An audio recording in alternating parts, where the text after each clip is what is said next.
तेजस्वी की शेरनी रीतू जायसवाल किस दिन छोड़ने वाली है पार्टी, हम आपको बताएंगे, लेकिन उससे पहले नमस्कार, न्यूज़ फॉर देख रहे हैं आप और मैं हूं सान्या आपके साथ। रीतू जायसवाल जो कि कभी तेजस्वी की सबसे खास शेरनी कही जाती थी, इनकी बातें तो आपने सुनी ही होगी।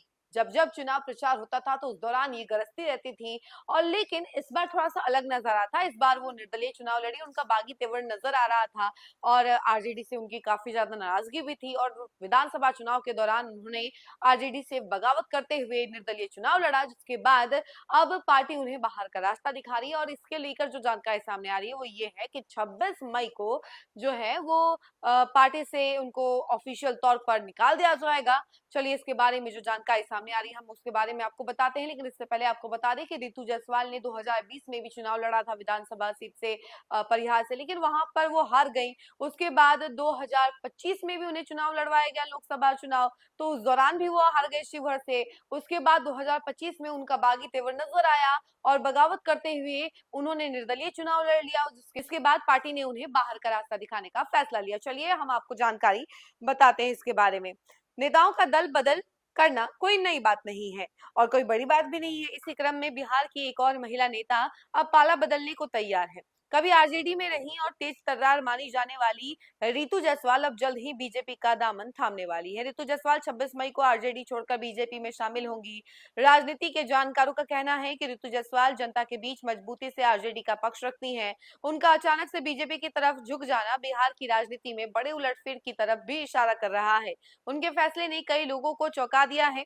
आपको बता दें कि रीतू जायसवाल पहले नीतीश कुमार की पार्टी जनता दल यूनाइटेड में थी।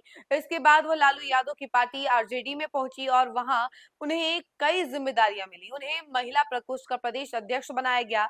इसके साथ ही वह 2021 से 2023 तक पार्टी की आधिकारिक प्रवक्ता रही। जायसवाल ने सीतामढ़ी के सोनबरसा ब्लॉक में सिंहवाहिनी पंचायत की मुखिया के रूप में अपने काम से बिहार की राजनीति में अलग पहचान बनाई थी। हाजीपुर की रहने वाली ऋतु जायसवाल का जन्म 1977 में हुआ था। राजनीति में आने से पहले भी वह सामाजिक कार्यों में एक्टिव रहती थी। ऋतु 2016 में मुखिया बनी थी और उन्होंने शिक्षा और इसके अलावा स्वास्थ्य और महिला सशक्तिकरण जैसे विषयों को लेकर अपने क्षेत्र में बहुत काम किया। ऋतु 2020 में आरजेडी के टिकट पर परिहार विधानसभा सीट से चुनाव लड़ी, लेकिन हार गई। इसके बाद आरजेडी ने उन्हें 2024 में शिवहर से लोकसभा चुनाव लड़वाया और वहां भी वह हार गई। तो उसके बाद आपको बता दें कि दो मौके पर हार मिलने के बाद पार्टी आरजेडी ने ऋतु को 2025 में टिकट नहीं दिया। इससे नाराज ऋतु निर्दलीय चुनाव लड़ गई और दूसरे नंबर पर रही और बीजेपी की कैंडिडेट गायत्री देवी चुनाव जीत गई। आरजेडी ने पार्टी अनुशासन के खिलाफ जाकर निर्दलीय चुनाव लड़ने पर ऋतु को पार्टी से निकाल दिया। ऋतु वैश्य समाज से आती है और बीजेपी में इस वर्ग से आने वाले नेताओं को लगातार अवसर दिया जा रहा है। यह अन्य पिछड़ा वर्ग ओबीसी में आती है।